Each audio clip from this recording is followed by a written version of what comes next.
ಒಂದು ಚಿಕ್ಕ ಹಳ್ಳಿಯಲ್ಲಿ ಮೂವರು ಸ್ನೇಹಿತರಿದ್ದರು. ಅವರು ಪ್ರತಿದಿನ ಅಜ್ಜನ ಬಳಿ ಕುಳಿತು ಕಥೆಗಳನ್ನು ಕೇಳುತ್ತಿದ್ದರು. ಆ ದಿನ ಅಜ್ಜ ಕಾಡಿನ ಮಾಯಾಮರದ ಕಥೆಯನ್ನು ಹೇಳಲು ಶುರು ಮಾಡಿದ್ರು. ಈ ಕಾಡಿನೊಳಗೆ ಒಂದು ಮಾಯಾಮರ ಇದೆ. ಅದು ಪೂರ್ಣಿಮೆಯ ರಾತ್ರಿ ಮಾತ್ರ ಹೊಳೆಯುತ್ತದೆ. ನಾವು ಹೋಗೋಣ, ಆ ಮಾಯಾ ಮರ ಹುಡ್ಕೋಣ. ನಿಜವಾಗಿಯೂ ಹೋಗ್ತೀವಾ? ಹೌದು, ಯಾರಿಗೂ ಹೇಳ್ಬೇಡಿ. ಇವತ್ತೇ ಹೋಗೋಣ. ಆ ರಾತ್ರಿ ಮೂವರು ಧೈರ್ಯವಾಗಿ ಕಾಡಿನೊಳಗೆ ಹೊರಟರು. ಮುಂದೆ ಹೋಗೋಣವೇ? ಹೌದು, ನಾವು ಮಾಡ್ಬೇಕು. ಅಕ್ಕ, ಈ ಶಬ್ದ ಏನು? ಗೊತ್ತಿಲ್ಲ, ತುಂಬಾ ಭಯವಾಗಿದೆ.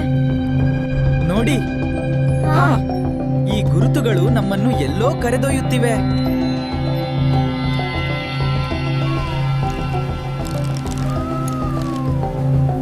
ನಾವಿದನ್ನೇ ದಾಟ್ಬೇಕು. ಅಯ್ಯೋ,